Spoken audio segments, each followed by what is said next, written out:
الحمدللہ رب العالمین والصلاة والسلام علی سید الانبیاء والمرسلین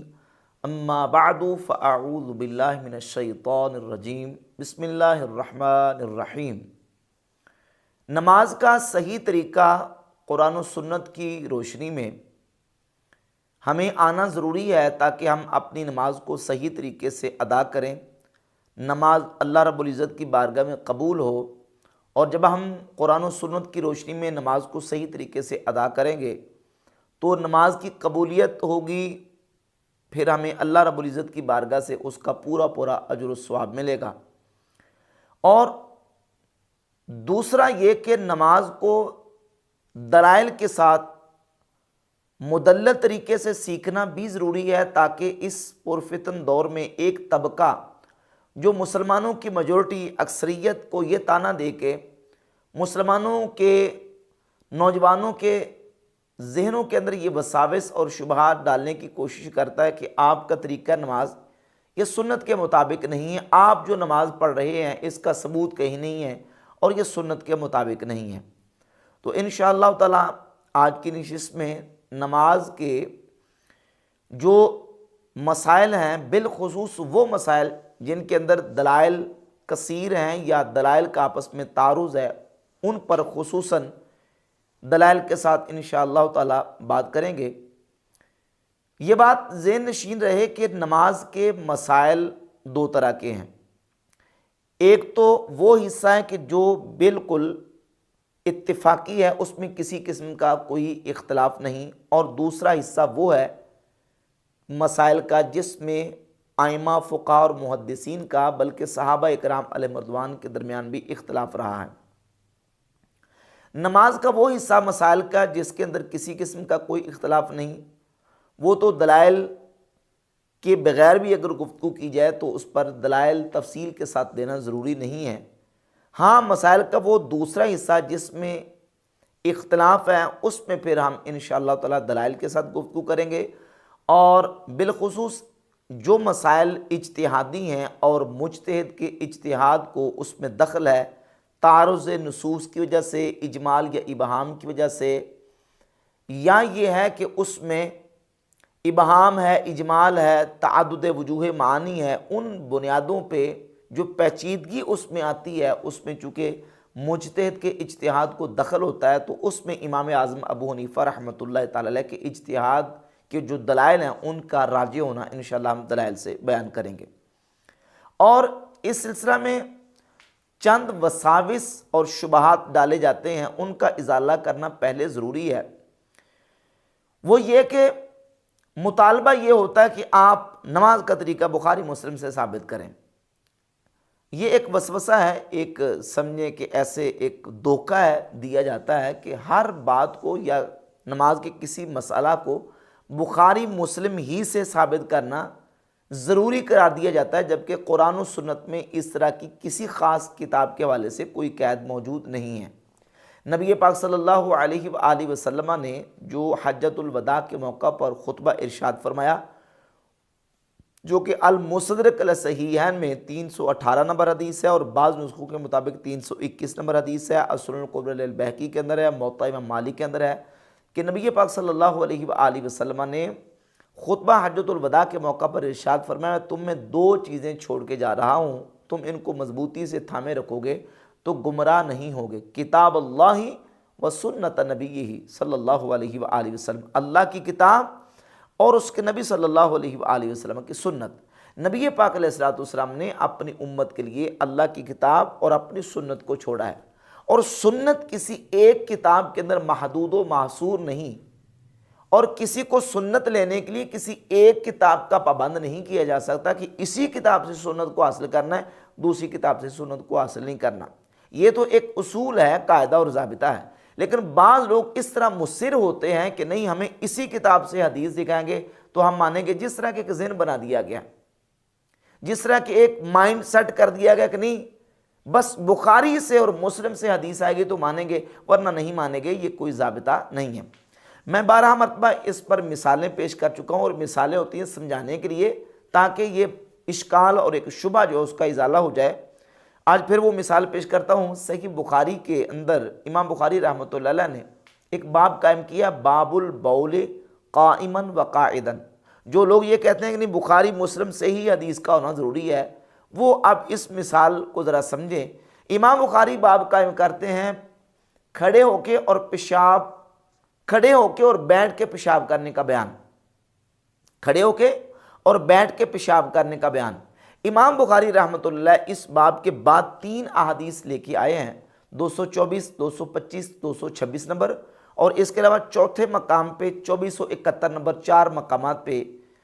امام بخاری ان احادیث کو لے کے چاروں مقامات پہ امام بخاری نے جو حدیثیں بیان کی اس میں کھڑے ہو کے پیشاب کرنے کا بیان ہے، بیٹھ کے پیشاب کرنے کا ان احادیث کے اندر بیان موجود نہیں ہے۔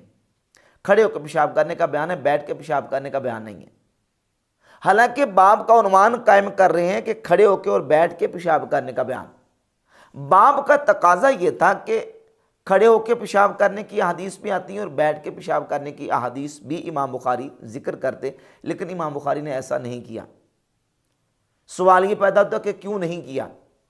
تو اس کا جواب ظاہر ہے کہ یا تو یہ ہے کہ امام بخاری رحمۃ اللہ علیہ کے نزدیک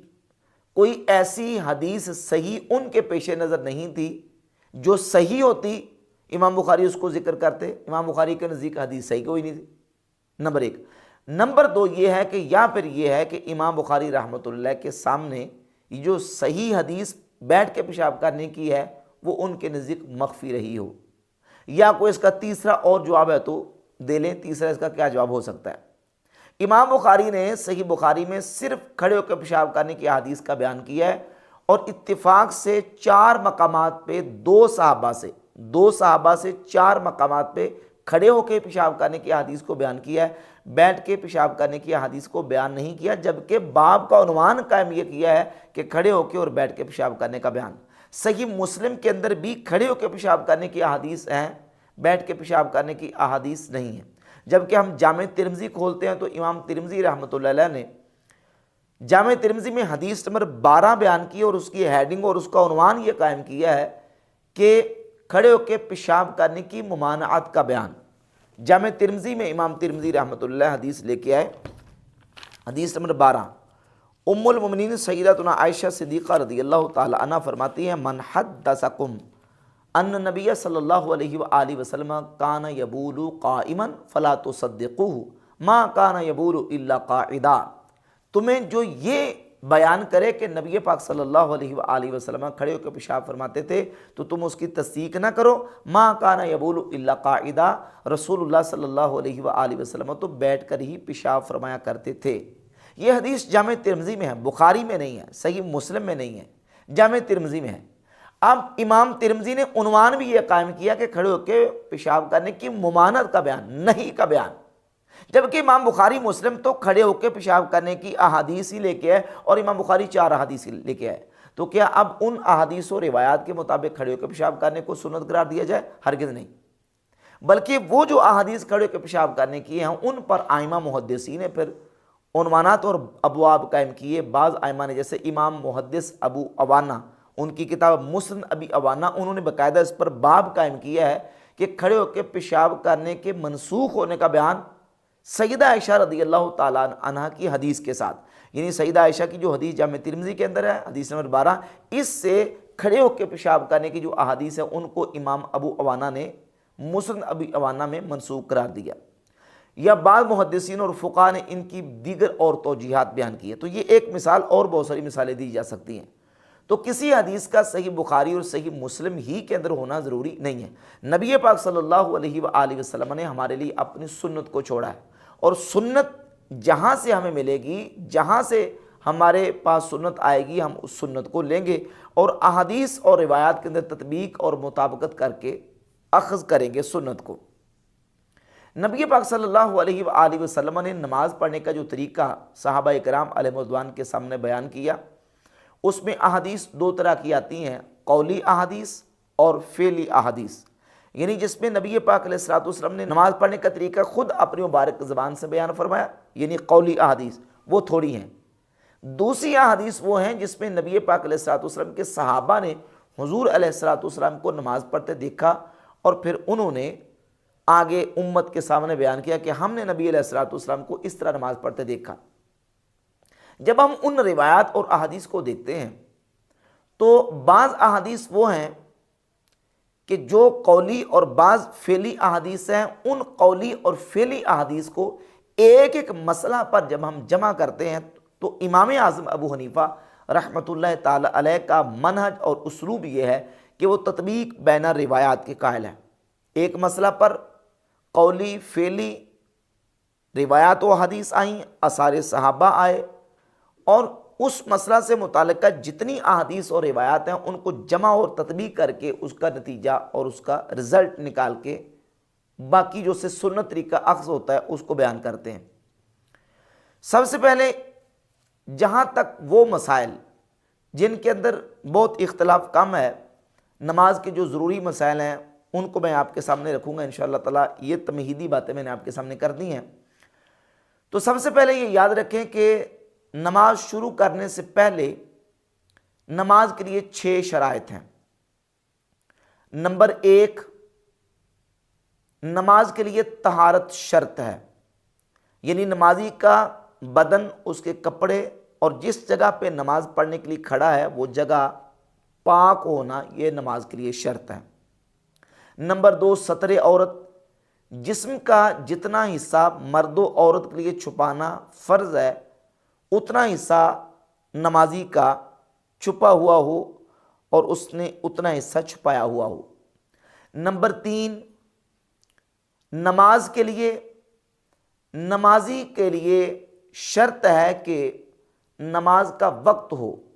نماز کے وقت میں نماز پڑھے گا تو نماز ادا ہوگی، وقت سے ہٹ کے نماز پڑھے گا تو نماز ادا نہیں ہوگی۔ نمبر 5، نیت ہونا نماز کے لیے شرط ہے، کیونکہ انما الاعمال بالنیات صحیح بخاری کی حدیث نمبر 1 ہے، اعمال کا دار و مدار نیتوں پر ہے۔ لیکن اس مقام پہ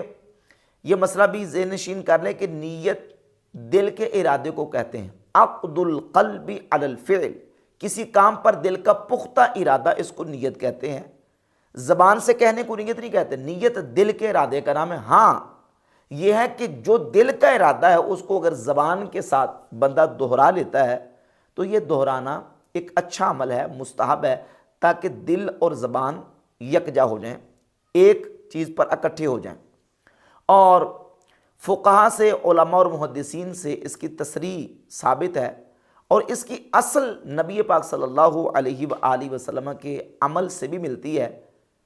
اس طرح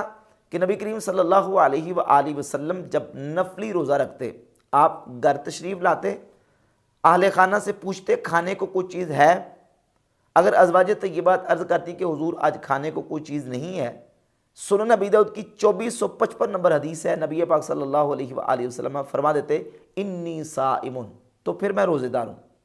حالانکہ نیت دل سے کی جاتی ہے نا، نیت دل کا کام ہے، لیکن نبی پاک علیہ الصلوۃ والسلام اس دل کی نیت کو اپنی مبارک زبان سے دہرا دیتے تھے، انی صائم، تو پھر میں روزے دار ہوں۔ غیر مقلدین کے ناصر الدین البانی نے فتاوی البانیہ کے صفحہ نمبر 333 پہ لکھا ہے کہ زبان کے ساتھ حج و عمرہ کی نیت کرنا مستحب ہے، یعنی نیت تو دل کے ارادے کا نام ہے، لیکن اس کو زبان کے ساتھ اگر ادائیگی کر لیتا ہے تو وہ مستحب ہے۔ جب روزے کی، حج و عمرہ کی زبان کے ساتھ نیت کرنا یہ مستحب ہے، تو نماز کی اگر نیت زبان کے ساتھ، یعنی وہ الفاظ دہرا لیتا ہے، نیت تو دل کے ارادے کا نام ہے، الفاظ دہرا لیتا ہے، تو اس کو بھی علماء نے مستحب قرار دیا ہے تاکہ دل اور زبان یکجا ہو جائیں۔ امام محمد ابن ادریس شافعی رحمۃ اللہ تعالی علیہ کے حوالے سے المعجم لابن المقری رقم 317 پر موجود ہے کہ امام شافعی رحمۃ اللہ علیہ جب نماز شروع کرتے تو ان الفاظ کے ساتھ نیت کرتے تھے، بسم اللہ موجہا لبیت اللہ مؤدبا لفرض اللہ عز وجل، اللہ اکبر، اللہ کے نام سے بیت اللہ کی طرف رخ کرتے ہوئے اور اللہ کے فرض کو ادا کرتے ہوئے اللہ اکبر کہہ کے آپ نماز کو شروع فرماتے، امام شافعی رحمۃ اللہ تعالی علیہ۔ اسی طرح امام ابن مندہ کی کتاب الفوائد جلد 1 صفحہ 26 پر موجود ہے کہ سیدنا انس ابن مالک رضی اللہ تعالیٰ عنہ وہ زبان کے ساتھ روزے کی نیت فرمایا کرتے تھے۔ تو یہ اس کی اصل ثابت ہے۔ جب اصل ثابت ہے تو جو دل کا پختہ ارادہ جس نماز کو پڑھنے کا ہے اس کو اگر زبان کے ساتھ دہرا لیتا ہے تو یہ بھی ایک مستحب عمل ہے۔ اب یہ پانچویں شرط ہے نیت، اور چھٹی شرط ہے تکبیر تحریمہ، یعنی نماز کو اللہ اکبر کہہ کے نماز کے اندر داخل ہو جانا، یہ تکبیر تحریمہ یہ نماز کی شرط ہے۔ اور علماء نے تکبیر تحریمہ کو نماز کے ارکان کے اندر بھی شامل فرمایا، یعنی جو بیسک نماز کا بنیادی جو ارکان ہے وہ 7 ہیں: تکبیر تحریمہ، قیام، قرات، رکوع،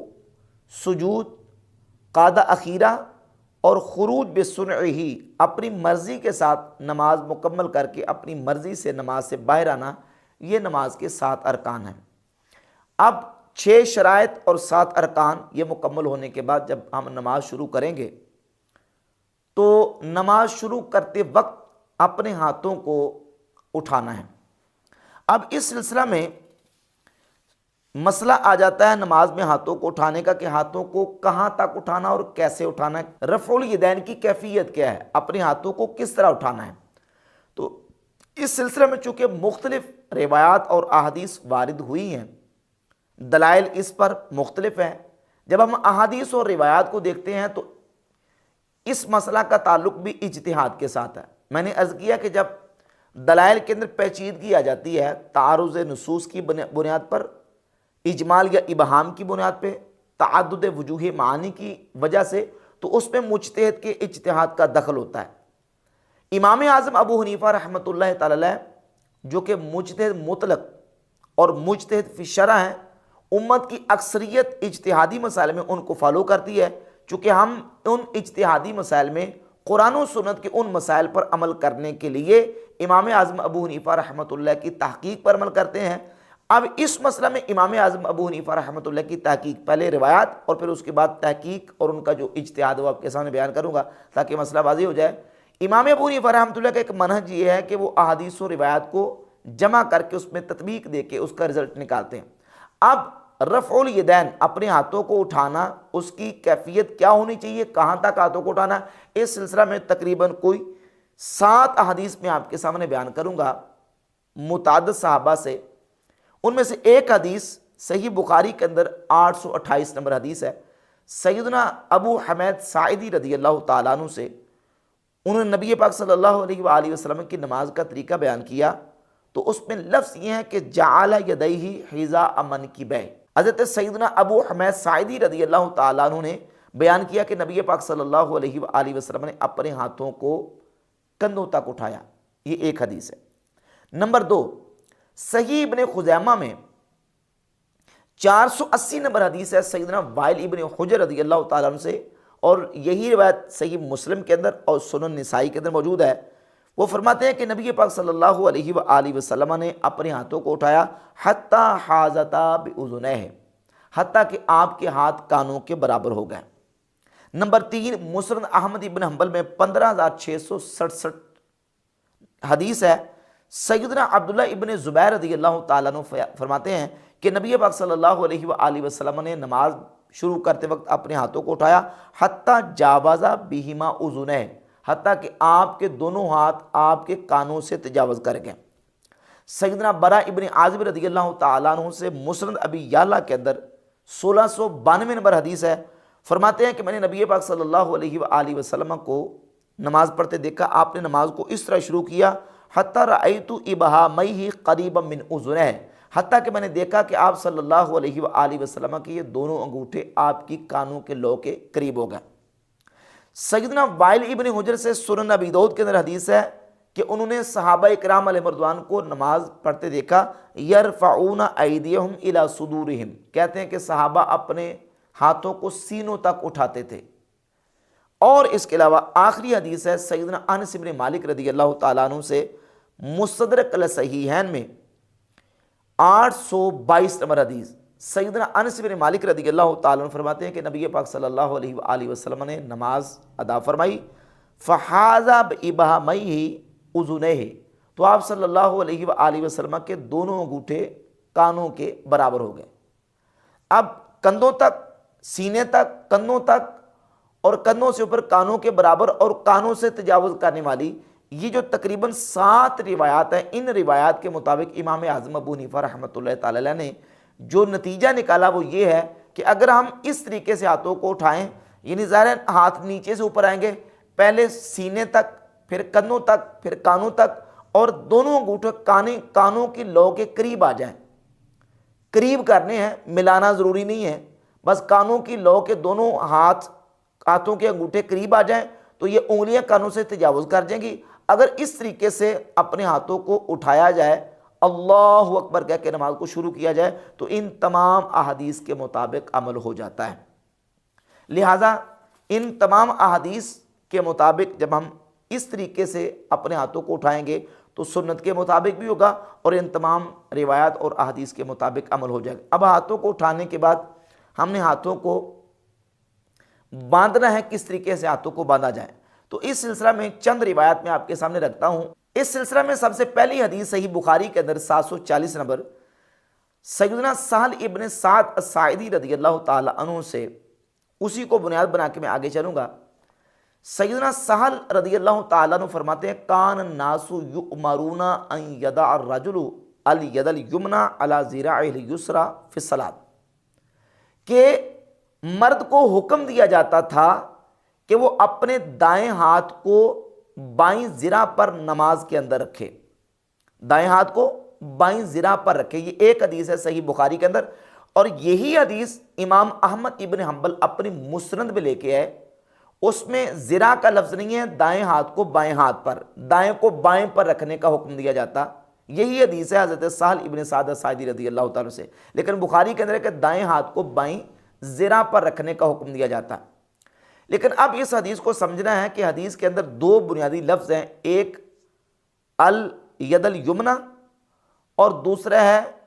ذرا کا لفظ، دائیں ہاتھ کو بائیں ذرا پر رکھنے کا۔ اور ہاتھ اور ذرا عربی زبان کے اندر اس کا اطلاق کتنے حصے پر ہوتا ہے؟ ہاتھ کا اطلاق عربی زبان کے اندر ہوتا ہے یہ انگلیوں کے سروں سے لے کر جوڑ کے اوپر تک، یہ ہتھیلی کے اینڈ تک جوڑ سے اوپر یہ والا حصہ جس میں چاروں انگلیاں، انگوٹھا اور ہتھیلی یہ شامل ہے، اس کو یدن کہتے ہیں یا الیدو کہتے ہیں۔ اور ذرا کہتے ہیں من اطراف الاصابع الی المرفق، یہ انگلیوں کے سرے سے لے کر کونی تک یہ مکمل اس کو ذرا کہتے ہیں۔ دائیں ہاتھ کو بائیں ذرا پر رکھنے کا حکم دیا جاتا مرد کو۔ اب دائیں ہاتھ کو بائیں ذرا پر اگر یہاں رکھیں تب بھی ذرا کے اوپر ہے، یہاں رکھیں تب بھی ذرا کے اوپر ہے، یہاں رکھیں تب بھی ذرا کے اوپر، لیکن یہ حدیث کے اندر جو لفظ ہیں وہ مبہم ہیں۔ اسی لیے حافظ ابن حجر عسقلانی نے فتح الباری شرح صحیح البخاری کی جلد 2 صفحہ 285 پہ لکھا اب ہم موضعہ من الذراع، کہ یہاں اس حدیث میں ذرا کا جو پوائنٹ ہے وہ مبہم ہے، یعنی اس میں وضاحت نہیں ہے کہ ذرا کے کس پوائنٹ پہ رکھے۔ لیکن اس کے لیے وہ کہتے ہیں دوسری حدیث سیدنا وائل ابن حجر رضی اللہ تعالیٰ عنہ سے صحیح ابن خزیمہ کے اندر، سنن نسائی کے اندر موجود ہے۔ سیدنا وائل ابن حجر رضی اللہ تعالیٰ عنہ فرماتے ہیں کہ میں نے ایک دن ارادہ کیا کہ میں نبی پاک صلی اللہ علیہ وآلہ وسلم کو نماز پڑھتے دیکھوں کہ حضور کس طرح نماز پڑھتے ہیں۔ پوری نماز انہوں نے دیکھی، نبی پاک صلی اللہ علیہ وآلہ وسلم نے اپنے ہاتھوں کو اٹھایا۔ حضرت وائل بن حجر فرماتے ہیں وَضَعَ يَدَهُ الْيُمْنَى عَلَى ظَهْرِ كَفِّ الْيُسْرَى وَالرُّسْخِ وَالسَّاعِدِ، نبی پاک صلی اللہ علیہ وآلہ وسلم نے اپنا دایاں ہاتھ اپنے بائیں ہتھیلی کی پشت پر اور جوڑ پر اور کلائی پر رکھا۔ عربی کے اندر کف کہتے ہیں ہتھیلی کو، اگر ہتھیلی کے اندر والا حصہ ہے تو اس کو باطن الکف، اور اگر باہر والا حصہ تو اس کو ظاہر الکف کہتے ہیں۔ اور الگ الگ پارٹس کے نام ہیں، یعنی یہ انگلیوں کے نام ہیں، ہتھیلی اندر والا باہر والا حصہ، جیسے یہ خنصر، بنصر، وسطی، سبابہ، ابہام، باطن الکف، ظاہر الکف، رسخن، ساعدن، مرفقن، عضدن اور قطفن، یہ الگ الگ نام ہیں۔ دائیں ہاتھ کو آپ صلی اللہ علیہ وآلہ وسلم نے بائیں ہتھیلی کی پشت پر اور اس جوڑ پر اور کلائی پر رکھا۔ اب یہ جو صحیح ابن خزیمہ کی 480 نمبر حدیث ہے اور سنن نسائی کے اندر میں موجود ہے، اس حدیث سے یہ بات بالکل واضح ہو گئی کہ دائیں ہاتھ کو بائیں ذرا کے اس پوائنٹ پر رکھنے کا حکم دیا جاتا تھا۔ 2 حدیثیں ہوں گی اس سلسلہ میں، اور تیسری حدیث اس سلسلہ میں صحیح بخاری کے اندر 1198 نمبر حدیث سے اوپر امام بخاری علیہ رحمہ نے تعلیقاً سیدنا مولا علی رضی اللہ تعالیٰ عنہ کا عمل بیان کیا ہے، جو کہ المصنف ابن ابی شیبہ کے اندر سند کے ساتھ موجود ہے، اور حافظ ابن حجر اسقلانی نے جو امام بخاری کی صحیح کے اوپر تعلیقات کے اوپر جو کتاب لکھی ہے التغلیق التعلیق، اس کے اندر اس حدیث کو حسن قرار دیا ہے۔ صحیح بخاری کی 1198 نمبر حدیث کے اوپر تعلیقاً امام بخاری لے کے کہ سیدنا مولا علی جب نماز پڑھتے تو اپنے دائیں ہتھیلی کو بائیں گٹ، یہ بایاں جوڑ جو ہے اس کے اوپر رکھتے تھے، اس کو گٹ پنجابی میں کہتے ہیں اور اردو میں گٹا کہتے ہیں، اور یہ پاؤں کا ہوتا ہے اس کو ٹخنا کہتے ہیں۔ تو اس طرح اپنی دائیں ہتھیلی کو بائیں جوڑ پر سیدنا مولا علی رضی اللہ تعالیٰ عنہ نے رکھا۔ 3 حدیثیں ہو گئی، اور چوتھی حدیث اس سلسلہ میں جامع ترمذی میں 252 نمبر حدیث ہے۔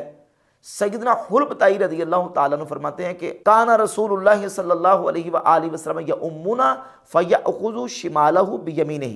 نبی پاک صلی اللہ علیہ وآلہ وسلم ہمیں امامت کرواتے تھے تو آپ اپنے دائیں ہاتھ کے ساتھ بائیں ہاتھ کو پکڑا کرتے تھے۔ یہ جامع ترمذی کی 252 نمبر حدیث ہے، اور حدیث بھی صحیح ہے۔ حضور دائیں ہاتھ کے ساتھ بائیں ہاتھ کو پکڑا کرتے تھے۔ اور اس سلسلہ میں ایک اور حدیث صحیح ابن حبان میں 1770 نمبر ہے، سیدنا عبداللہ ابن عباس رضی اللہ تعالی عنہما سے کہ نبی پاک صلی اللہ علیہ وآلہ وسلم نے ارشاد فرمایا، ہم انبیاء کا گروہ ہیں، امرنا ان نؤخر سحورنا ونعجل فطرنا، ہمیں حکم دیا گیا کہ ہم اپنی سحری کو مؤخر کریں اور اپنی افطاری کو جلدی کریں، وَأَن نُمْسِكَ بِأَيْمَانِنَا عَلَى شَمَائِلِنَا فِي صَلَاتِنَا، اور ہمیں حکم دیا گیا کہ ہم اپنے دائیں ہاتھ کے ذریعے سے بائیں ہاتھ کو روکیں یا دائیں ہاتھ کے ذریعے سے بائیں ہاتھ کو پکڑیں۔ اور سنن ابی داؤد میں 754 نمبر حدیث ہے، سیدنا عبداللہ ابن زبیر رضی اللہ تعالی عنہ سے، وہ فرماتے ہیں سنت یہ ہے کہ دائیں ہاتھ کو بائیں ہاتھ پر رکھا جائے۔ سنن نسائی کے اندر حدیث ہے، سیدنا عبداللہ ابن مسعود رضی اللہ تعالیٰ عنہ فرماتے ہیں کہ شروع میں میں ایک دفعہ نماز پڑھ رہا تھا، تو نماز پڑھتے میں نے اپنے دائیں ہاتھ کو نیچے اور بائیں کو اوپر رکھا ہوا تھا۔ نبی پاک صلی اللہ علیہ وآلہ وسلم نے مجھے نماز پڑھتے دیکھا تو آپ صلی اللہ علیہ وآلہ وسلم نے میرا دایاں ہاتھ نکال کے میرے بائیں ہاتھ کے اوپر رکھ دیا۔ اب ان احادیث کے اندر جو لفظ آئے ہیں وضع یدع وضعا رکھنا، امسک یمسک امساک کسی چیز کو روکنا، اور اخذ یاخذ اخذا کسی چیز کو پکڑنا۔ اب ان احادیث کے اندر جو لفظ ہے اس میں پکڑنے کا ذکر بھی ہے، روکنے کا ذکر بھی ہے، رکھنے کا ذکر بھی ہے۔ تمام ان احادیث و روایات کے مطابق جب ہم دیکھتے ہیں تو نتیجہ یہ نکلتا ہے کہ نبی پاک صلی اللہ علیہ وآلہ وسلم نے اپنے دائیں ہاتھ کو بائیں ہاتھ یعنی بائیں ذرا جو ہے اس کی ہتھیلی کی پشت پر اور جوڑ پر اور کلائی پر اس طرح رکھا کہ رکھا بھی اور پکڑا بھی۔ تو اس طریقے سے اگر چھنگلی اور انگوٹھے کا حلقہ بنا کے یہ انگلیاں کلائی پر رکھ کے اس طریقے سے ہاتھوں کو جو ہے وہ پکڑا جائے اور باندھا جائے تو یہ مکمل ان تمام کی تمام احادیث کے مطابق عمل ہو کے یہ جو ہے وہ عمل سنت قرار پاتا ہے۔ اب جب ہم نے اپنے ہاتھوں کو اس طریقے سے پکڑ لیا تو پکڑنے کے بعد اب ہاتھوں کو رکھنا کہاں ہے؟ تو اس سلسلے میں پہلے یہ بات ذہن نشین کر لیں کہ صحیح بخاری مسلم کے بلند بانگ دعوے کرنے والے ان کے پاس بخاری مسلم میں ہاتھوں کو رکھنے کی ایک بھی حدیث موجود نہیں، بلکہ صحیح بخاری مسلم کے بعد کتب ستہ جو ہے صحیح بخاری، صحیح مسلم، جامع ترمذی، سنن ابی داؤد، سنن نسائی، سنن ابن ماجہ، ان 6 کی 6 کتابوں کے اندر متصل سند کے ساتھ ایک مرسل روایت ہے سنن ابی داؤد کے اندر جس میں تابعی نبی پاک علیہ الصلوۃ والسلام سے بیان کرتے ہیں، اس میں صحابی کا ذکر موجود نہیں ہے،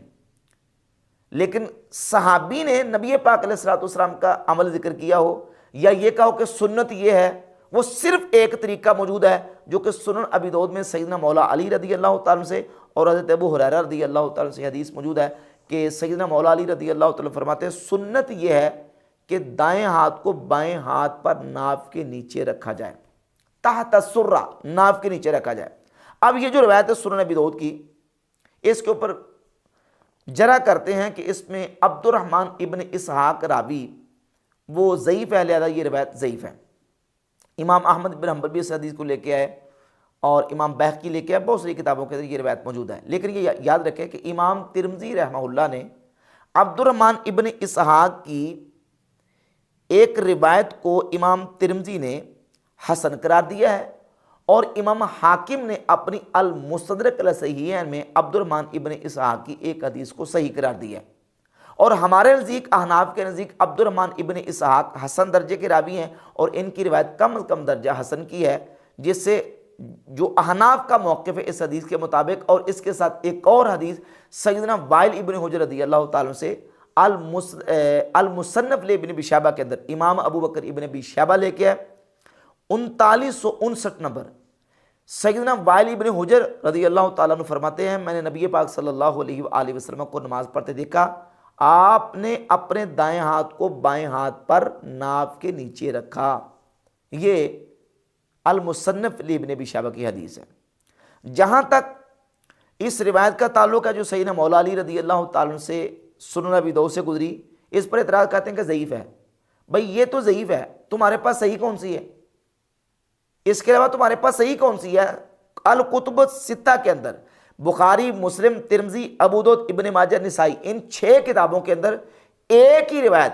جو کہ متصل صحابی تک پہنچتی ہے، اور سیدنا مولا علی رضی اللہ تعالیٰ عنہ سنت طریقہ بیان کرتے ہیں، وہ صرف ایک ہی طریقہ ہے۔ جو روایت سنن ابی داؤد سے یہ پیش کرتے ہیں سینے پر ہاتھ باندھنے والی، وہ متصل سند کے ساتھ نہیں ہے، بلکہ ایک تابعی کا قول ہے کہ نبی پاک علیہ الصلوۃ والسلام نے یہ کیا، صحابی کا واسطہ اس میں موجود نہیں ہے، تو اپنی تو متصل بھی نہیں ہے۔ ہمارے پاس بحمد اللہ تعالیٰ یہ مولا علی رضی اللہ تعالیٰ سے متصل سند کے ساتھ موجود ہے۔ البتہ عبد الرحمن ابن اسحاق کے اوپر یہ جرح کرتے ہیں۔ عبد الرحمن ابن اسحاق کی روایت احناف کے نزدیک بالکل حسن درجے کی ہے، اور ہمارے نزدیک یہی روایت جو ہے سیدنا مولا علی سے، یہ ہماری دلیل ہے جس کی بنیاد پہ ہم ناف کے نیچے ہاتھ باندھنے کو سنت قرار دیتے ہیں۔ اور پھر سیدنا وائل ابن حجر رضی اللہ تعالیٰ سے بھی حدیث 3959 نمبر المصنف لابن ابی شیبہ کے اندر موجود ہے، وہ فرماتے ہیں کہ نبی پاک علیہ الصلوۃ والسلام نے اپنے دائیں ہاتھ کو بائیں ہاتھ پر ناف کے نیچے رکھا۔ اب اس طریقے سے ناف کے نیچے دائیں ہاتھ کو بائیں ہاتھ پر رکھ کے باندھ کے اس طریقے سے رکھا جائے گا۔ اب ہاتھوں کو باندھنے رکھنے کے بعد سلسلہ شروع ہوتا ہے پڑھنے کا۔ تو سب سے پہلے ثنا پڑھی جائے گی، سبحانک اللہم و بحمدک، یہ مکمل ثنا پڑھی جائے گی، اور اس ثنا کا ثبوت بھی سنن نسائی، سنن ابی داؤد حدیث کی کتابوں کے اندر موجود ہے۔ پھر تعوذ، تسمیہ، یعنی اعوذ باللہ من الشیطان الرجیم، بسم اللہ الرحمن الرحیم، صحیح بخاری کے اندر موجود ہے کہ نبی پاک صلی اللہ علیہ وآلہ وسلم اپنی قراءت کا آغاز الحمدللہ رب العالمین سے فرمایا کرتے تھے۔ قراءت کا آغاز الحمدللہ رب العالمین سے ہوگا۔ قرآن مجید جب پڑھا جائے گا تو اس کا آغاز سورۃ الفاتحہ سے ہوگا۔ قراءت یہ نماز کا رکن ہے۔ سورۃ الفاتحہ اور اس کے ساتھ کوئی چھوٹی سورت یا کم از کم 3 آیات پڑھنا یہ واجب ہے۔ مطلقاً قراءت فرض ہے، اور سورۃ الفاتحہ الگ سے واجب، اور فاتحہ شریف کے بعد کوئی 7 سورت ملانا یا 3 آیتیں کم از کم اتنی مقدار میں قرآن کی تلاوت کرنا یہ الگ سے واجب ہے۔ اور اس موقع پر جو بڑا ایک مین اختلافی مسئلہ آتا ہے وہ ہے فاتحہ خلف الامام یا قراءت خلف الامام کا مسئلہ۔ امام کے پیچھے قراءت کرنا جائز ہے یا نہیں؟ تو اس سلسلہ میں قرآن مجید کی آیہ مبارکہ اور متعدد احادیث اور روایات اس سلسلہ میں موجود ہیں کہ امام کے پیچھے قرآن پڑھنے کی مقتدی کو اجازت نہیں ہے۔ اکیلا جب تنہا پڑھے گا تو سورۃ الفاتحہ بھی پڑھنا واجب اور اس کے ساتھ سورت ملانا بھی واجب، لیکن جب امام کے ساتھ مقتدی نماز پڑھ رہا ہو تو امام کے ساتھ، امام کے پیچھے قرآن پڑھنے کی اجازت نہیں ہے۔ قرآن مجید کی سورۃ الاعراف کی آیت نمبر 204 میں اللہ رب العزت ارشاد فرماتا ہے، اعوذ باللہ من الشیطان الرجیم، بسم اللہ الرحمن الرحیم، وَإِذَا قُرِئَ الْقُرْآنُ فَاسْتَمِعُوا لَهُ وَأَنصِتُوا لَعَلَّكُمْ تُرْحَمُونَ، اور جب قرآن پڑھا جائے فَاسْتَمِعُوا لَهُ تو کان لگا کے سنو، وَأَنصِتُوا اور چپ رہو، لَعَلَّكُمْ تُرْحَمُونَ تاکہ تم پر رحم کیا جائے۔ قرآن مجید کی یہ آیہ مبارکہ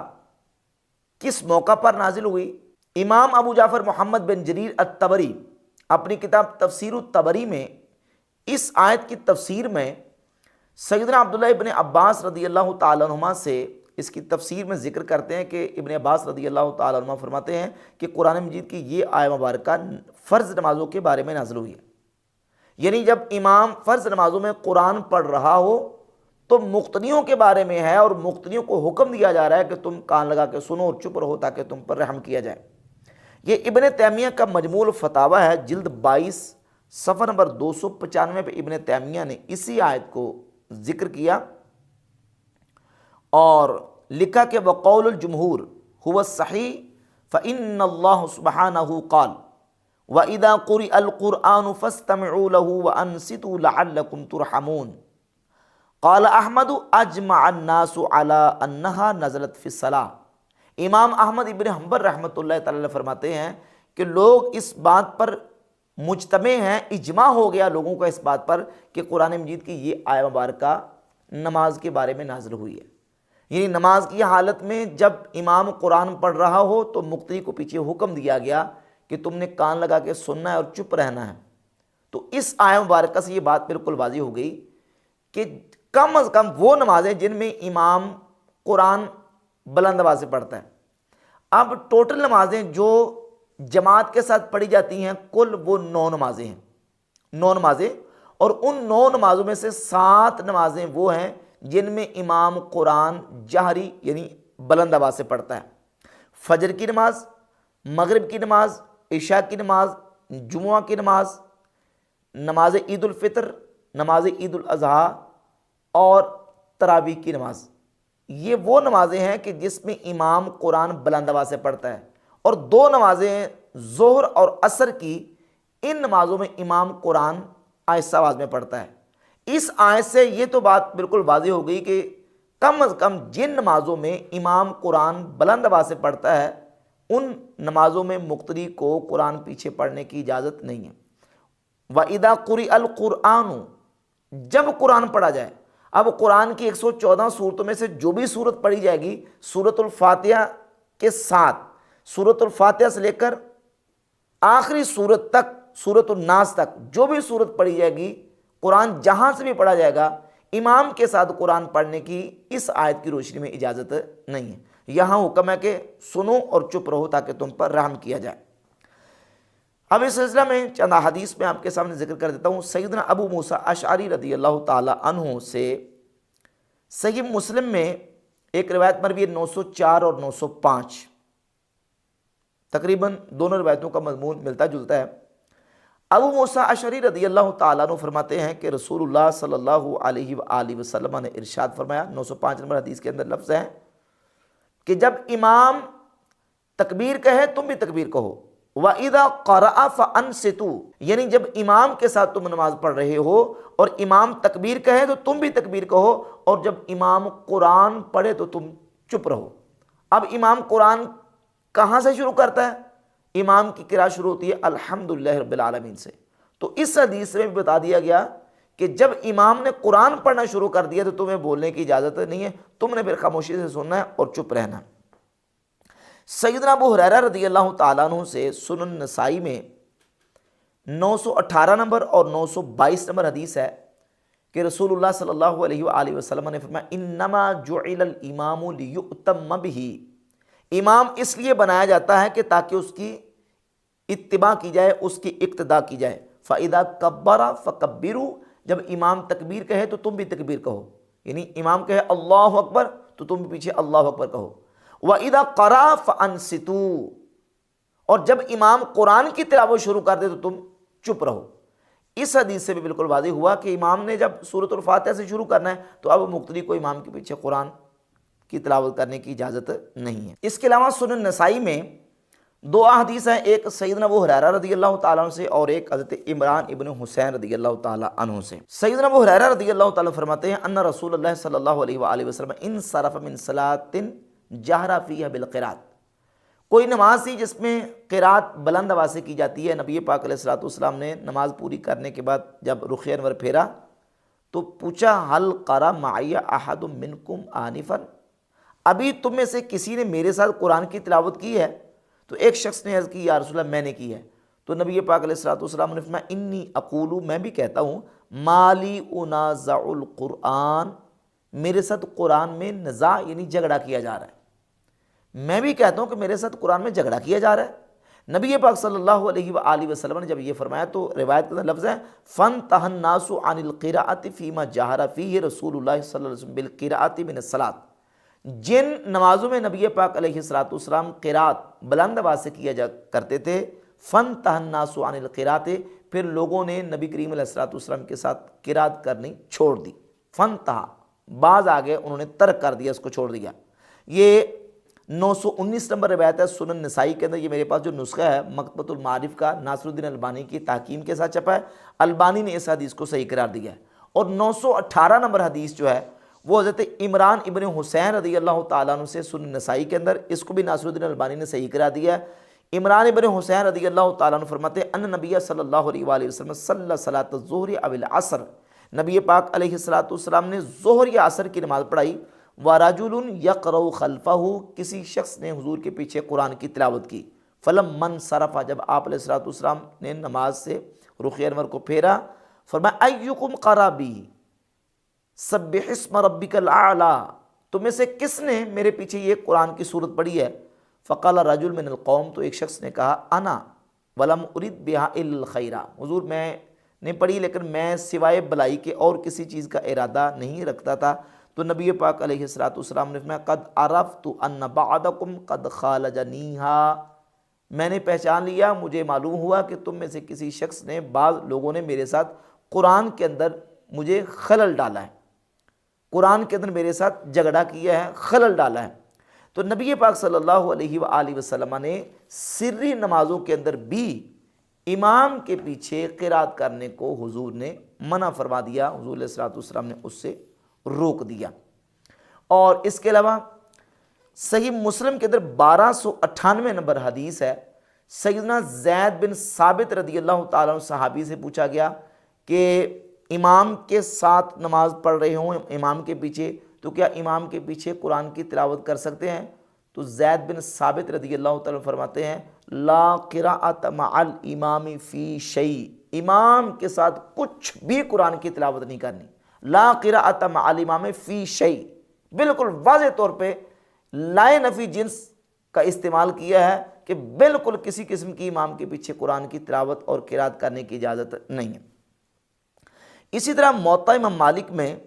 108 نمبر روایت ہے،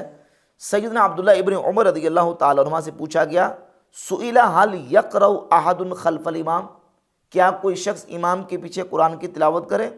تو آپ نے فرمایا اذا صلی احدکم خلف الامام فحسبہ قراءۃ الامام، جب تم میں سے کوئی شخص امام کے پیچھے نماز پڑھ رہا ہو تو امام کا قرآن پڑھنا ہی اس کے لیے کافی ہے۔ وَإِذَا صَلَّى وَحْدَهُ فَلْيَقْرَأْ، اور جب اکیلا تنہا پڑھ رہا ہو تو پھر قرآن کی تلاوت کرے گا، جب امام کے پیچھے پڑھ رہا ہو تو امام کا قرآن پڑھنا ہی، مقتدی کا قرآن پڑھنا۔ اور اس سلسلہ میں سنن ابن ماجہ میں ایک روایت موجود ہے 850 نمبر، جس کو ناصر الدین البانی نے حسن کرا دیے، میرے پاس البانی کی تحکیم کے ساتھ چھپی ہوئی ہے مکتبۃ المعارف کی، وہ مرفوع حدیث ہے اور سیدنا جابر رضی اللہ عنہ سے موقوفاً بھی ہے، مرفوعاً بھی ہے کہ نبی پاک صلی اللہ علیہ وآلہ وسلم نے فرمایا من کان لہ امام فإن قراءۃ الامام لہ قراءۃ، کہ جس کا کوئی امام ہو تو امام کا قرآن پڑھنا ہی مقتدی کا قرآن پڑھنا ہے۔ اس کے علاوہ جامع ترمذی میں سیدنا جابر رضی اللہ تعالی عنہ سے حدیث نمبر 313 ہے، سیدنا جابر رضی اللہ تعالیٰ فرماتے ہیں کہ جس نے رکعت پڑھی اور اس میں سورۃ الفاتحہ نہیں پڑھی تو اس کی نماز نہیں،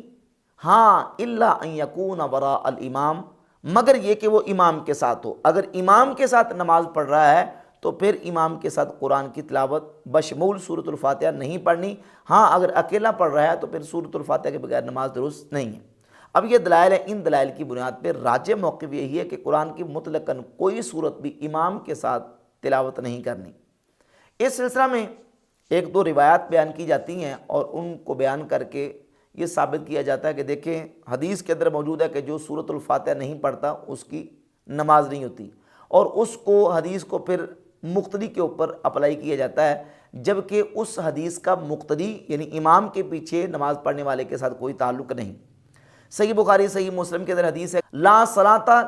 لمن لم یقرأ بفاتحۃ الکتاب، جس نے سورۃ الفاتحہ نہیں پڑھی اس کی نماز نہیں۔ اب اس حدیث کا تعلق کس کے ساتھ ہے؟ مقتدی کے ساتھ ہے یا تنہا اکیلے نمازی کے ساتھ ہے؟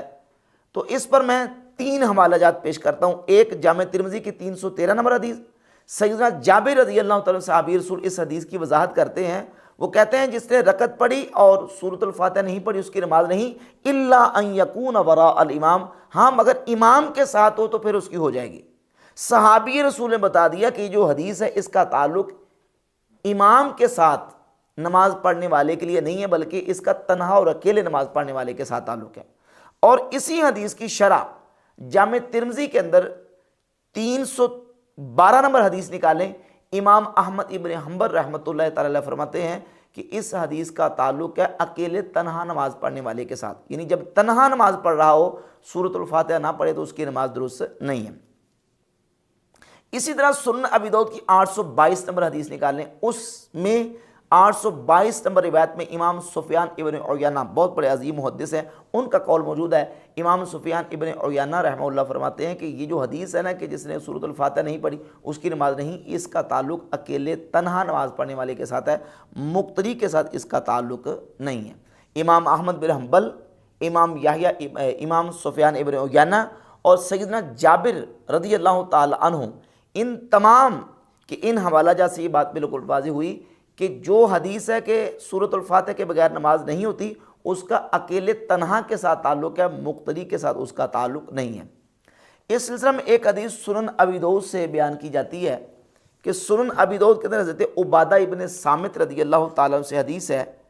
وہ کہتے ہیں ہم نبی پاک علیہ الصلوۃ والسلام کے ساتھ فجر کی نماز پڑھ رہے تھے کہ حضور علیہ الصلوۃ والسلام نے قرآن کی تلاوت کی اور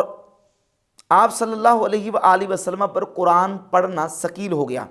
جب حضور نماز سے فارغ ہوئے تو آپ نے پوچھا لعلکم تقرؤون خلف امامکم، تم اپنے امام کے ساتھ قرآن پڑھتے ہو شاید؟ قلنا نعم، ہم نے عرض کی حضور ایسے ہی ہے۔ تو نبی پاک علیہ الصلوۃ والسلام نے فرمایا لا تفعلوا الا بفاتحۃ الکتاب،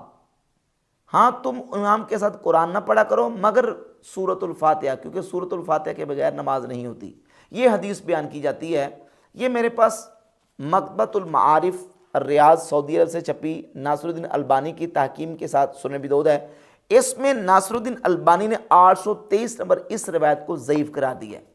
یہ روایت ضعیف ہے اور اسی روایت پر تبصرہ کرتے ہوئے ابن تیمیہ نے اپنے مجموع الفتاوی ابن تیمیہ کا، یہ میرے پاس جلد نمبر ہے اس کی 23 اور اس کے صفحہ نمبر 286 پہ ابن تیمیہ نے لکھا وَهَذَا الْحَدِيثُ مُعَلَّلٌ عِنْدَ آئمۃ الحدیث، یہ جو حدیث ہے کہ سورۃ الفاتحہ کے علاوہ باقی نہ پڑھو، سورۃ الفاتحہ پڑھ لیا کرو، ابن تیمیہ کہتے ہیں هَذَا الْحَدِيثُ مُعَلَّلٌ عِنْدَ آئمۃ الحدیث، حدیث کے اماموں کے نزدیک یہ حدیث معلل ہے، کمزور ہے، اور یہ حدیث کے اندر بہت ساری علتیں پائی جاتی ہیں، بِأُمُورٍ كَثِيرَةٍ، بہت سارے کثیر امور کی وجہ سے یہ حدیث معلل ہے۔ ضعفہ احمد وغیرہ من الائمۃ، امام احمد ابن حنبل اور دیگر اور آئمہ نے اس حدیث کو ضعیف قرار دیا، لہذا یہ حدیث درجہ صحت کو نہیں پہنچتی، یہ معلول ہے، اس کے اندر بہت ساری علتیں موجود ہیں، یہ حدیث صحیح نہیں۔ صحیح حدیث حضرت عبادہ ابن صامت رضی اللہ تعالیٰ عنہ سے وہ صحیح بخاری کے اندر موجود ہے، جس کے اندر امام کے پیچھے سورۃ الفاتحہ پڑھنے کا ذکر نہیں ہے، اس میں مطلقاً یہ ہے کہ جس نے سورۃ الفاتحہ نہ پڑھی اس کی نماز نہیں۔ اب اس کا تعلق امام کے پیچھے ہے بھی نہیں ہے، اس کا اکیلے اور تنہا کے ساتھ تعلق ہے۔ اس سلسلہ میں ایک حدیث سنن ابن ماجہ سے کہ نبی پاک صلی اللہ علیہ وآلہ وسلم نے اپنی مرض کے ایام میں ابو بکر صدیق رضی اللہ تعالیٰ عنہ کے ساتھ آ کے نماز ادا فرمائی۔ ابن ماجہ میں 1235 نمبر حدیث ہے، ابو بکر صدیق رضی اللہ تعالیٰ عنہ قرات کر رہے تھے، جہاں تک وہ قرات کرتے ہوئے نمازیں پہنچے نبی کریم علیہ الصلوۃ والسلام آ کے اس نماز میں ملے۔ حدیث میں لفظ ہے وَآخَذَ رسول اللہ صلی اللہ علیہ وآلہ وسلم من القراءۃ من حیث کان بلغ ابو بکر، ابو بکر صدیق رضی اللہ تعالیٰ عنہ جہاں قرات کرتے کرتے پہنچے تھے نبی پاک علیہ الصلوۃ والسلام نے وہاں سے قرات کرنی شروع فرمائی۔ جب حضور آپ کے ساتھ ملے، آپ نے نماز پڑھائی، تو نبی علیہ الصلوۃ والسلام نے وہاں سے قرات کا آغاز کیا۔ اب ابو بکر صدیق نے جب نماز شروع کی، قرات شروع کی، تو قرات کا آغاز کہاں سے ہوتا ہے؟ سورۃ الفاتحہ سے۔ ایک آیت پڑھی ہو، 2 آیتیں پڑھی ہوں، 3 آیتیں پڑھی ہوں، کچھ آیتیں تو پڑھی ہوں گی نا، ہو سکتا ہے پوری سورۃ الفاتحہ ہی پڑھ دی ہو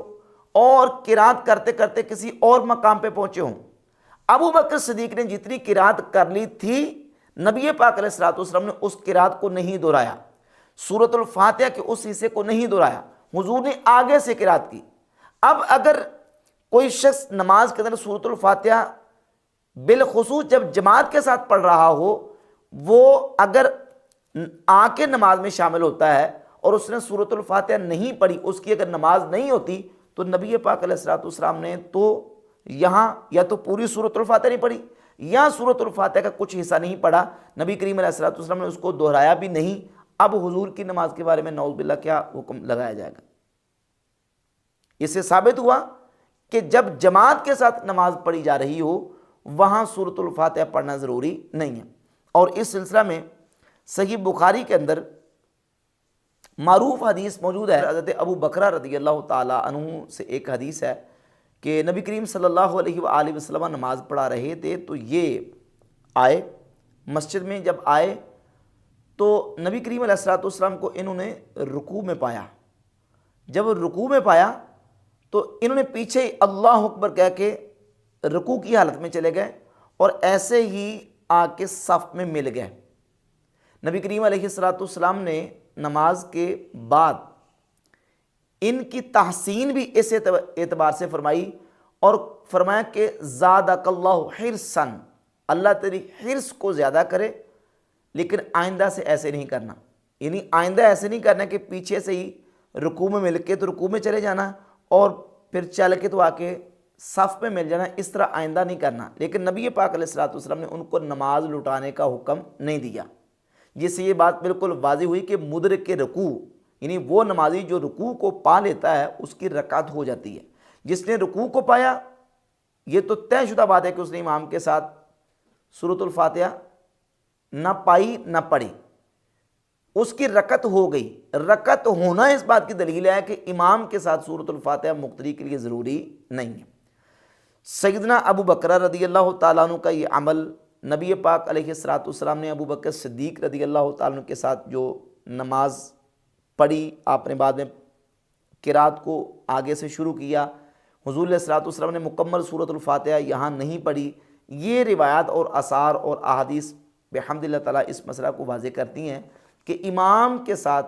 قرآن مجید کی تلاوت مقتدی کے لیے ضروری نہیں ہے، بلکہ احادیث کے اندر امام کے ساتھ قرات کرنے سے منع کیا گیا ہے، وہ چاہے سورۃ الفاتحہ ہو یا باقی دیگر صورتیں ہوں۔ امام اعظم ابو حنیفہ رحمۃ اللہ تعالیٰ علیہ کا موقف اس مسئلہ میں دلائل کی روح سے قرآن پاک کی آیہ مبارکہ اور احادیث طیبات سے بالکل واضح ہوتا ہے، اور یہی موقف بحمد اللہ تعالیٰ راجح ہے۔ اب اگر امام کے ساتھ نماز پڑھ رہا ہے تو اس سلسلہ میں ایک مسئلہ آ جاتا ہے، آمین کا مسئلہ۔ یہ بات یاد رکھے کہ آمین یہ کہنا سنت ہے، سورۃ الفاتحہ کے بعد آمین کہنا سنت ہے۔ اگلا مسئلہ ہے کہ آمین کو بلند آواز سے کہا جائے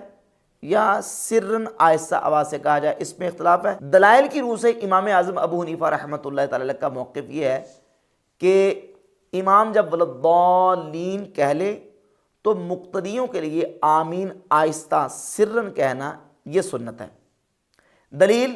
یہ ہے کہ نبی پاک صلی اللہ علیہ وسلم کی حدیث ہے، کتب ستہ کے اندر، بخاری کے اندر اور دیگر بہت سی کتابوں کے اندر یہ حدیث ہے۔ ارشاد فرمایا اذا قال الامام غیر المغضوب علیہم الضالین فقولوا آمین، جب امام سورۃ الفاتحہ پڑھے ولضالین پڑھ لے فقولوا آمین، تو تم آمین کہو۔ فمن وافق قولہ قول الملائکہ غفر لہ ما تقدم من ذنبہ، جس کا آمین کہنا فرشتوں کی آمین کہنے کے موافق ہو گیا، اس کے سابقہ گناہ بخش دیے گئے۔ ایک حدیث یہ ہے، اور دوسری حدیث صحیح بخاری ہی کے اندر 796 نمبر، دونوں حدیثوں کو ملائیں گے تو ان دونوں حدیثوں سے نتیجہ ایک نکلے گا، کیونکہ دونوں احادیث کے الفاظ تقریباً ملتے جلتے ہیں، اور وہ دوسری حدیث 796 نمبر یہ ہے، اذا قال الامام سمع اللہ لمن حمدہ فقولوا ربنا لک الحمد۔ ربنا لک الحمد کے الفاظ بھی آتے ہیں، ربنا ولک الحمد کے الفاظ بھی آتے ہیں۔ جب امام سمع اللہ لمن حمدہ کہے تو تم ربنا لک الحمد کہو۔ فمن وافق قولہ قول الملائکہ غفر لہ ما تقدم من ذنبہ، جس کا ربنا لک الحمد کہنا فرشتوں کے ربنا لک الحمد کہنے کے موافق ہو گیا، اس کے سابقہ گناہ بخش دیے گئے۔ اب سوال یہ پیدا ہوتا ہے کہ امام جب سمع اللہ لمن حمدہ کہتا ہے تو مقتدی ربنا لک الحمد بلند آواز سے کہتا ہے یا آہستہ آواز سے؟ آہستہ آواز سے۔ ایسے ہی جب امام وللضالین تک سورۃ الفاتحہ پڑھے گا تو مقتدی کے لیے سنت یہ ہے کہ وہ جیسے ربنا لک الحمد آہستہ کہتا ہے ایسے آمین بھی آہستہ کہے گا دونوں، آمین بھی اور ربنا لک الحمد بھی، لیکن جیسے ربنا لک الحمد آہستہ کہا ایسے آمین بھی آہستہ کہے گا، کیونکہ ربنا لک الحمد بھی آہستہ آواز میں کہنا سنت ہے اور آمین بھی آہستہ آواز میں کہنا سنت ہے۔ ایک حدیث المستدرک للصحیحین میں حدیث نمبر 962 ہے، قدیم کتب خانہ جو کراچی سے چھپی ہے، میرے پاس جو نسخہ ہے اس کی 962 نمبر حدیث ہے کہ نبی پاک صلی اللہ علیہ وآلہ وسلم نے ایک دن نماز پڑھائی، غیر المغضوب علیہم الضالین تک جب آپ نے پڑھا، یخفض بہا صوتہ، تو نبی پاک صلی اللہ علیہ وآلہ وسلم نے اپنی آواز کو آہستہ کیا، آواز کو پست کیا، یعنی حضور نے وللضالین کہہ کے آمین آہستہ آواز میں کہا۔ یہ حدیث المستدرک للصحیحین میں موجود ہے اور امام حاکم نے اور امام ذہبی دونوں نے اس حدیث کو صحیح قرار دیا ہے۔ تو ان احادیث اور روایات سے یہ بات بالکل واضح ہوئی کہ آمین آہستہ کہنا سنت ہے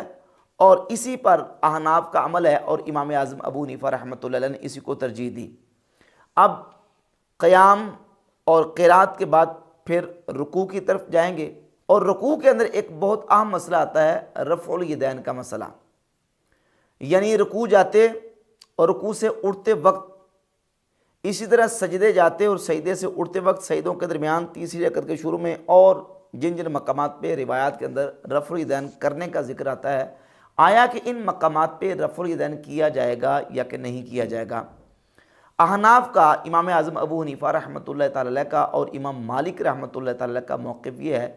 کہ نماز کے شروع کے علاوہ باقی مقام پہ رفع الیدین نہیں، نہ رکوع جاتے، نہ رکوع سے اٹھتے، نہ سجدے جاتے، نہ سجدے سے اٹھتے وقت رفع الیدین نہیں کرنا، صرف اور صرف نماز کے شروع میں کرنا ہے۔ اب جو روایات رفع الیدین کرنے کے حوالے سے رکوع جاتے، رکوع سے اٹھتے، سجدے جاتے، سجدے سے اٹھتے وقت آتی ہیں، ان روایات کے برعکس ان کے مقابلہ میں دوسری احادیث اور روایات موجود ہیں جس میں ترک رفع الیدین کا ذکر موجود ہے اور خلفائے راشدین کے معمولات موجود ہیں کہ وہ بھی نماز کے شروع کے علاوہ باقی مقام پہ رفع الیدین نہیں کرتے تھے۔ یہاں اس مقام پہ یاد رکھیں کہ جب دلائل کا تعارض آ جاتا ہے تو تعارض نصوص کے وقت مجتہد اپنے اسلوب و منہج کے مطابق تمام چیزوں کو دیکھتا ہے اور اس کے مطابق پھر فیصلہ کرتا ہے۔ مثلا ایک اصول ہے امام اعظم ابو حنیفہ رحمۃ اللہ کا کہ جب وہ روایت لیتے ہیں تو صحابہ کرام علیہ رضوان کے جو طبقات اور صحابہ کرام علیہ رضوان کا جو علمی لیول ہے وہ اس کو پیش نظر پہلے رکھتے ہیں، یعنی ایک طرف وہ صحابی جو نئے نئے مسلمان ہوئے اور ایک وہ صحابی جو قدیم الاسلام نبی پاک صلی اللہ علیہ وآلہ وسلم کی بارگاہ میں قدیم اور پرانے حضور کی صحبت یافتہ اور ان کو صحبت دائمہ ملازمت خاصہ حاصل ہے، ان کی روایت کو امام اعظم رضی اللہ تعالیٰ ضبط اور اتقان کی بنیاد پہ ترجیح دیتے ہیں، ان کو راجح قرار دیتے ہیں۔ اب اس سلسلہ میں جو رفع الیدین کے بارے میں روایات آئی ہیں، امام اعظم ابو حنیفہ رحمۃ اللہ تعالی علیہ سیدنا عبداللہ ابن مسعود رضی اللہ تعالیٰ کی حدیث کو ترجیح دیتے ہیں، امام مالک بھی ان کی روایت کو ترجیح دیتے ہیں۔ وہ اس طرح کہ سیدنا عبداللہ ابن مسعود رضی اللہ تعالیٰ عنہ وہ نبی پاک علیہ الصلوۃ والسلام کے صحابہ میں سے خلفائے راشدین کے بعد سب سے بڑے عالم صحابی ہیں، خلفائے راشدین کے بعد، اور صحیح بخاری میں 4999 نمبر حدیث ہے، نبی کریم علیہ الصلوۃ والسلام نے فرمایا خذوا القرآن من اربع، میرے 4 صحابہ سے قرآن سیکھو، من عبداللہ ابن مسعود و سالم و ابی و معاذ بن جبل۔ حضور نے چاروں میں سے پہلا نام حضرت عبداللہ بن مسعود کا بیان فرمایا۔ صحیح بخاری میں 5000 نمبر حدیث ہے، عبداللہ ابن مسعود فرماتے ہیں اللہ کی قسم ہے حضور کے صحابہ جانتے ہیں کہ میں سب سے زیادہ قرآن کو جاننے والا ہوں، کیونککہ میں نے قرآن کی 70 سے زیادہ صورتیں رسول اللہ صلی اللہ علیہ وآلہ وسلم کے مبارک منہ سے سیکھی ہوئی ہیں۔ صحیح بخاری میں 3762 نمبر حدیث ہے، حضرت حذیفہ بن یمان صاحب و سر رسول اللہ صلی اللہ علیہ وآلہ وسلم، نبی کریم علیہ السلام کے رازدار صحابی، ان سے پوچھا گیا کہ حضور کے صحابہ میں سے ایسے صحابی کا ہمیں تذکرہ اور ذکر سنائیں جن کا طور طریقہ نبی کریم علیہ السلام کے طور طریقے حضور کی سیرت کے سب سے زیادہ قریب ہو، ان کا ذکر سنائیں تاکہ ہم ان سے دین کا علم حاصل کریں۔ تو حضرت حذیفہ بن یمان نے فرمایا کہ میری نگاہ کے اندر حضرت عبداللہ بن مسعود رضی اللہ تعالیٰ عنہ، یہ وہ عبداللہ بن مسعود ہیں۔ وہ فرماتے ہیں جامع ترمذی میں حدیث ہے، سنن ابی داؤد میں حدیث ہے اور سنن نسائی میں۔ سنن نسائی میں جو میرے پاس نسخہ ہے ناصر الدین البانی کی تحکیم کے ساتھ، اس میں 1026 نمبر، اور جامع ترمذی میں 257 نمبر۔ یہی حدیث مسند امام احمد بن حنبل کے اندر موجود ہے، سنن کبری البیہقی کے اندر موجود ہے۔ حضرت عبداللہ بن مسعود رضی اللہ تعالیٰ فرماتے ہیں الا اصلی بکم صلاۃ رسول اللہ صلی اللہ علیہ وآلہ وسلم، کیا میں تمہیں رسول اللہ صلی اللہ علیہ وسلم کی نماز پڑھ کے دکھاؤں؟ فصلی فلم یرفع یدیہ الا فی اول برۃ، آپ نے نماز پڑھ کے دکھائی، نماز کے شروع کے علاوہ باقی مقام پہ آپ نے رفع الیدین نہیں کیا، صرف اور صرف شروع نماز میں کیا۔ ہم کلمہ شریف پڑھتے ہیں لا الہ الا اللہ، صرف اللہ کے لیے اس بات، باقی سب کی نفی۔ عبداللہ بن مسعود نے نماز پڑھ کے دکھائی، فصلی فلم یرفع یدیہ الا فی اول برہ، صرف اور صرف کلمہ حسر ہے، صرف اور صرف نماز کے شروع میں کیا، باقی مقام پہ نہیں کیا۔ نہ رکوع جاتے، نہ رکوع سے اٹھتے، نہ سجدے جاتے، نہ سجدے سے اٹھتے، اور بتا دیا کہ یہ رسول اللہ صلی اللہ علیہ وآلہ وسلم کی نماز ہے۔ امام نسائی نے اس حدیث کو جب ذکر کیا تو اس پر باب قائم کیا ہے، پہلے رفع الیدین کرنے کے حدیث ہے، اور بعد میں عنوان یہ قائم کیا ترک ذالک، بعد میں عنوان قائم کیا ترک ذالک، رفع الیدین کے ترک کا بیان۔ اور امام نسائی اس حدیث کو لے کے عبداللہ بن مسعود رضی اللہ عنہ کی حدیث کو 1026 نمبر، اور امام ترمذی اس حدیث کو لے کے تو اس پر عنوان قائم کیا کہ صرف نماز کے شروع میں رفع الیدین کرنے کا بیان۔ اس حدیث کو بیان کرنے کے بعد امام ترمذی کہتے ہیں کہ عبداللہ بن مسعود کی حدیث حسن ہے، وبہ یقول غیر واحد من اہل العلم من اصحاب نبی صلی اللہ علیہ وآلہ وسلم، اور یہی کہا ہے نبی کریم علیہ السلام کے اہل علم صحابہ نے۔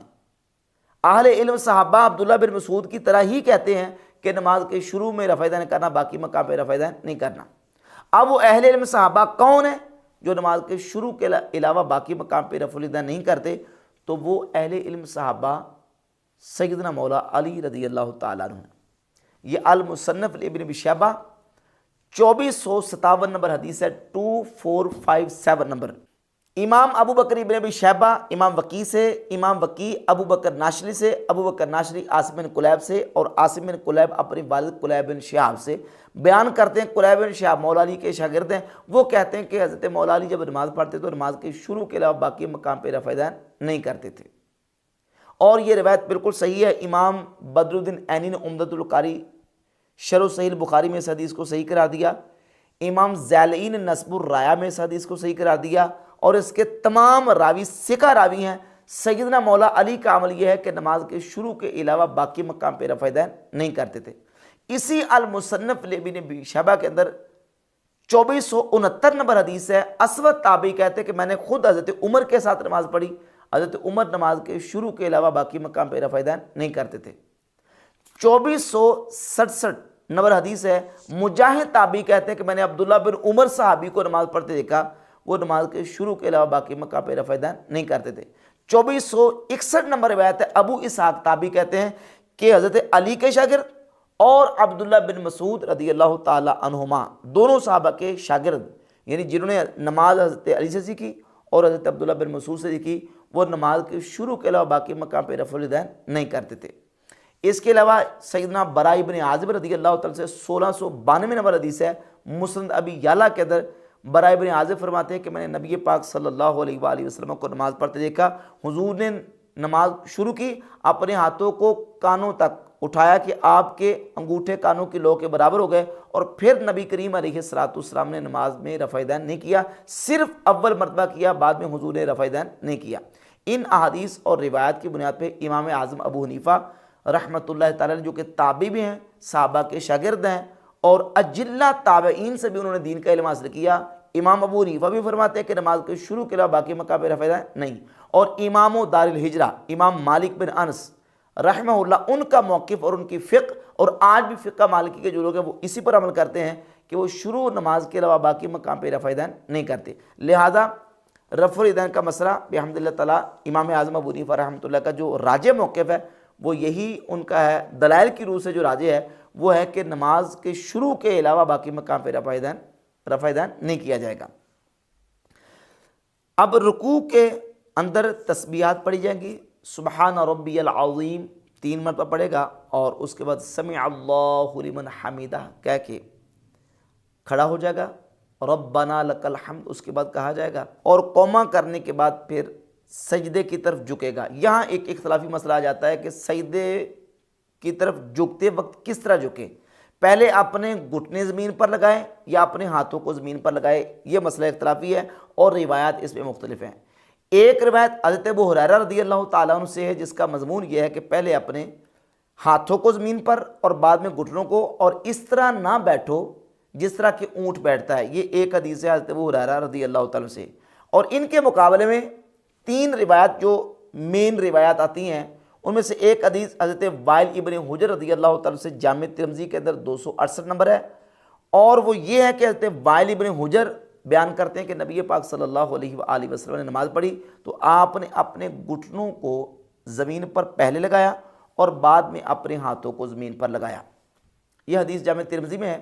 اور امام ترمذی نے اس حدیث کو حسن قرار دیا اور کہا کہ والعمل علیہ عند اکثر اہل العلم، اکثر اہل علم کا عمل اسی پر ہے کہ پہلے گھٹنوں کو زمین پر لگایا جائے اور بعد میں اپنے ہاتھوں کو لگایا جائے۔ اس حدیث پر گفتگو کرتے ہوئے امام خطابی جو کہ سنن ابی داؤد کے شارح ہیں اور صحیح بخاری کے بھی پہلے شارح ہیں، امام خطابی اپنی کتاب معالم السنن میں لکھتے ہیں کہ یہ حدیث، اس میں جو طریقہ بیان کیا گیا وہ اثبت اور احسن ہے، یعنی آسن طریقہ ہے کہ جب بندہ کھڑے ہو کے بیٹھنے کی طرف آتا ہے تو پہلے اپنے گھٹنوں کو اور بعد میں اپنے ہاتھوں کو زمین پر لگائے، یہ آسن طریقہ ہے۔ صحیح ابن خزیمہ میں امام ابن خزیمہ سیدنا سعد بن ابی وقاص رضی اللہ تعالیٰ سے ایک حدیث لے کے سعد بن ابی وقاص فرماتے ہیں کہ پہلے ہمیں حکم دیا گیا تھا کہ ہم اپنے ہاتھوں کو پہلے اور گھٹنوں کو بعد میں لگائیں، اور بعد میں ہمیں حکم دیا گیا کہ ہم اپنے گھٹنوں کو جھکتے وقت پہلے اور اپنے ہاتھوں کو بعد میں لگائیں۔ اور ایک تیسری حدیث جو کہ صحیح حدیث ہے المستدرک علی الصحیحین میں 822 نمبر، سیدنا انس بن مالک رضی اللہ تعالیٰ عنہ سے فرماتے ہیں کہ نبی پاک صلی اللہ علیہ وآلہ وسلم نے نماز پڑھی، جب وہ حضور سجدے کے لیے جھکے تو اس طرح کہ حتیٰ سبقت رکبتاہ یدہ، حتیٰ کہ آپ صلی اللہ علیہ وسلم کے گھٹنے اپنے ہاتھوں سے سبقت لے گئے، یعنی پہلے گھٹنے زمین پر لگے اور پھر آپ کے ہاتھ زمین پر لگے۔ امام حاکم نے اس حدیث کو صحیح کہا اور امام ذہبی نے بھی اس حدیث کو صحیح قرار دیا۔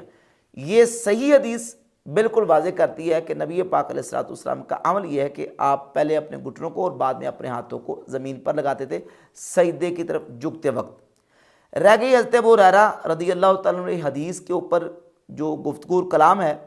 تو اس سلسلہ میں یہ حدیث امام ابن خزیمہ نے اپنی صحیح ابن خزیمہ میں جو باب قائم کیا ہے، حضرت ابو ہریرہ والی حدیث کو امام ابن خزیمہ نے منسوخ قرار دیا، اور یہ ابن تیمیہ کا مجموع الفتاویٰ ہے۔ ابن تیمیہ نے بھی اپنے مجموع الفتاویٰ میں حضرت ابو ہریرہ کی حدیث کو منسوخ قرار دیا۔ ابن القیم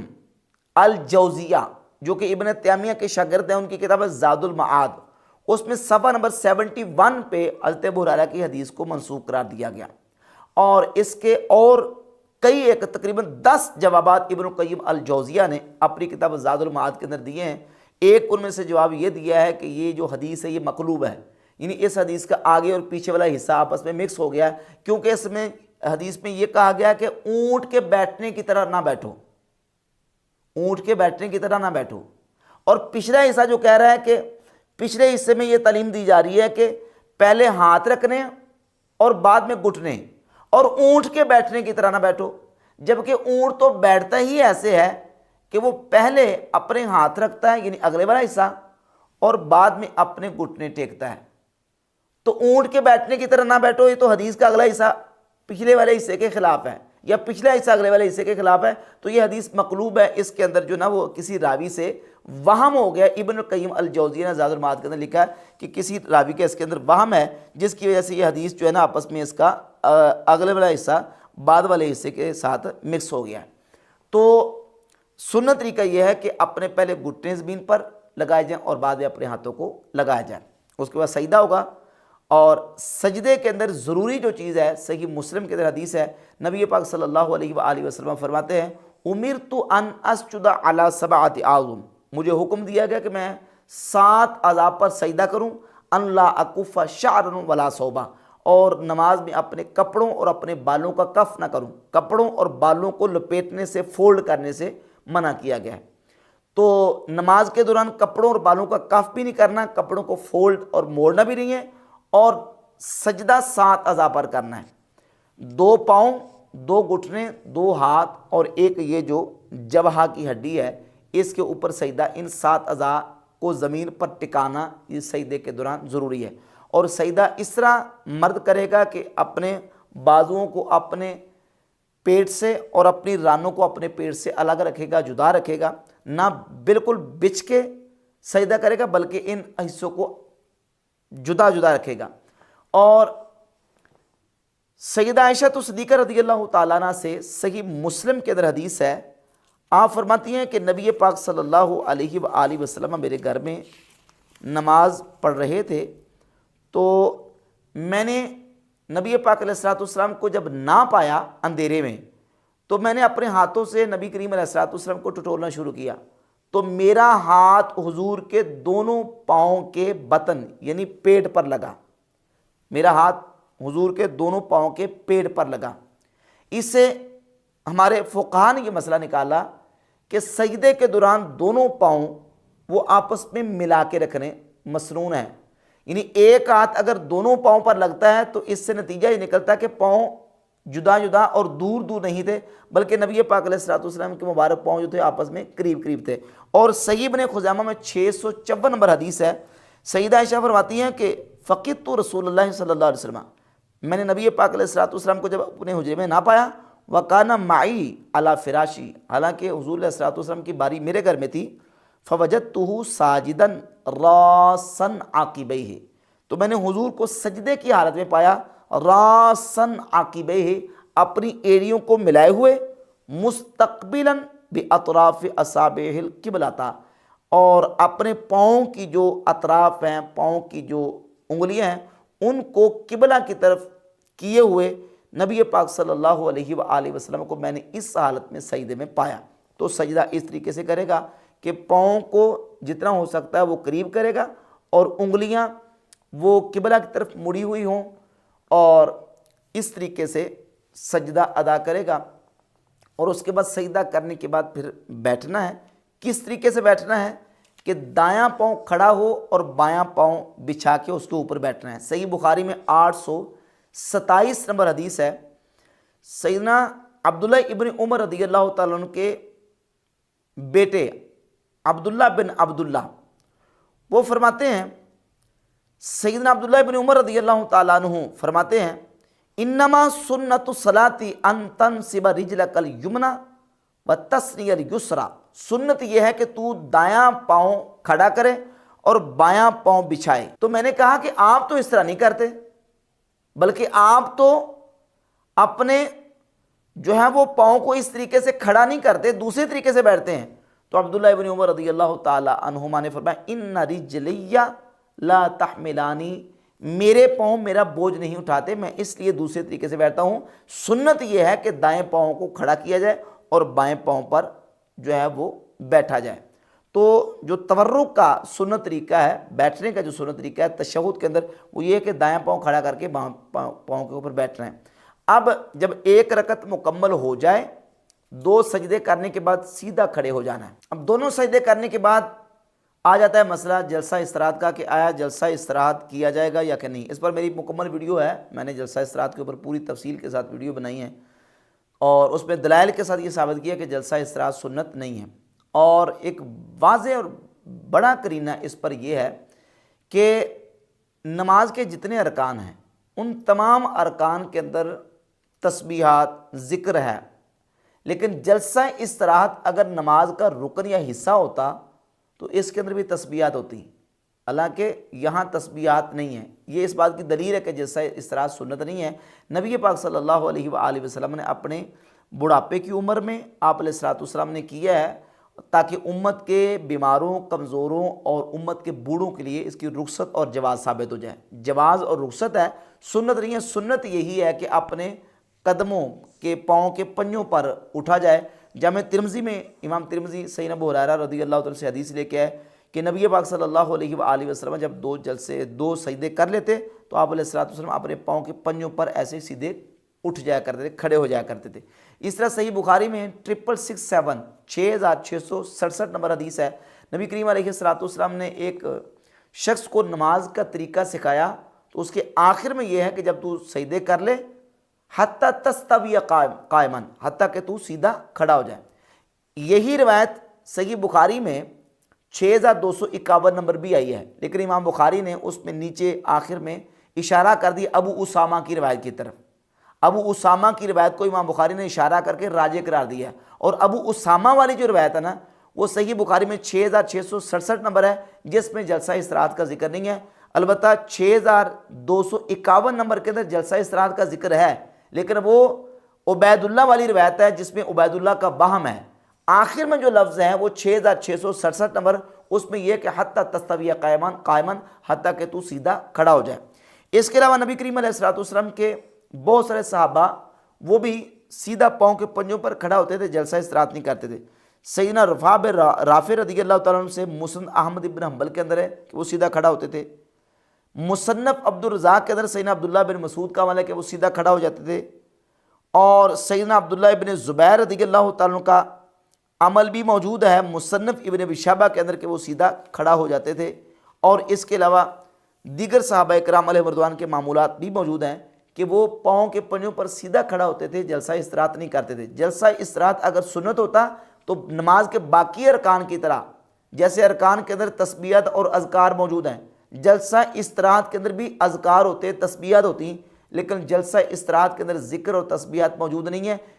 یہ دلیل ہے اس بات کی کہ جلسہ استراحت نماز کا حصہ نہیں ہے۔ یہ عارضی طور پر کمزور، کوئی بوڑھا، کوئی بیمار ہو تو اس کے لیے رخصت اور اس کی اجازت ہے۔ بحمد اللہ تعالیٰ یہ نماز کے جو ضروری مسائل میں نے آپ کے سامنے بیان کر دی ہیں۔